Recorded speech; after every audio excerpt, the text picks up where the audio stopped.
గోదావరి ఉగ్ర రూపం దాల్చడంతో ఏలూరు జిల్లాలోని వేలేరుపాడు కుక్కునూరు మండలాల్లోని 25 గ్రామాలకు రాకపోకలు నిలిచిపోయాయి. గ్రామాల్లోకి వరద నీరు రావడంతో ముంపు గ్రామాల ప్రజలు సురక్షిత ప్రాంతాలకు తరలి వెళ్తున్నారు. అక్కడి ప్రజలు పడుతున్న ఇబ్బందులపై మరింత సమాచారం మా ప్రతినిధి మల్లికార్జున్ అందిస్తారు.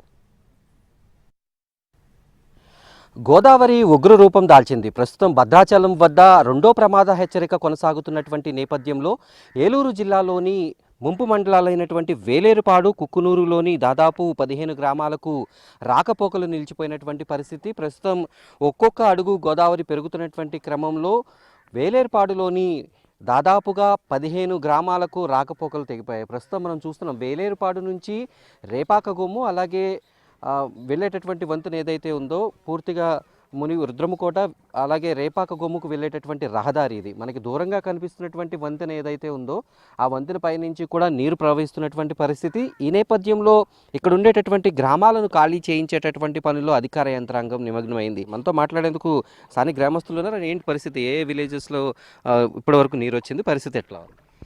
ప్రజెంట్ అయితే సార్ రుద్రంకోట రేపాకగొమ్ము దారి మనకి 48 భద్రాచలం 48 అడుగులు వస్తే సెకండ్ వార్నింగ్ ఇస్తారు.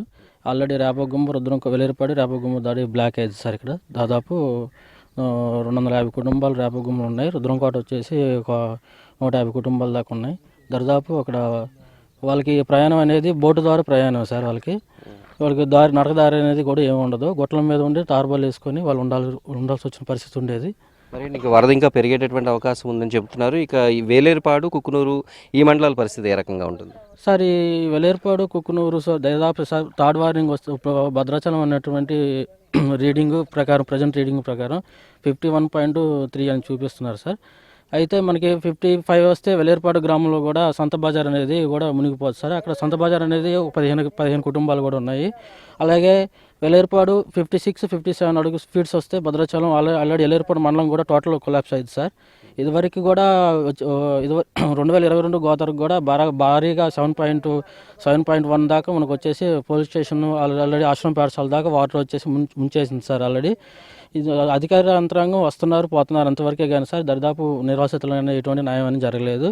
అలాగే గవర్నమెంట్ కూడా మన ఎంపీ గారు రామానాయుడు గారు దాదాపు 1000 కోట్లు శాంక్షన్ చేసి ఆల్రెడీ కొంతమందికి R&R ప్యాకేజ్ అని కొట్టారు సార్.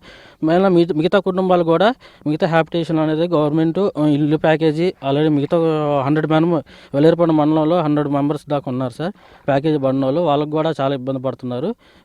వాళ్ళకు కూడా దయచేసి గవర్నమెంట్ అనేది ఇది వాళ్ళకు కూడా ప్రత్యామ్నాయం చేయాలని గవర్నమెంట్ మేము చూసిస్తున్నాం సార్.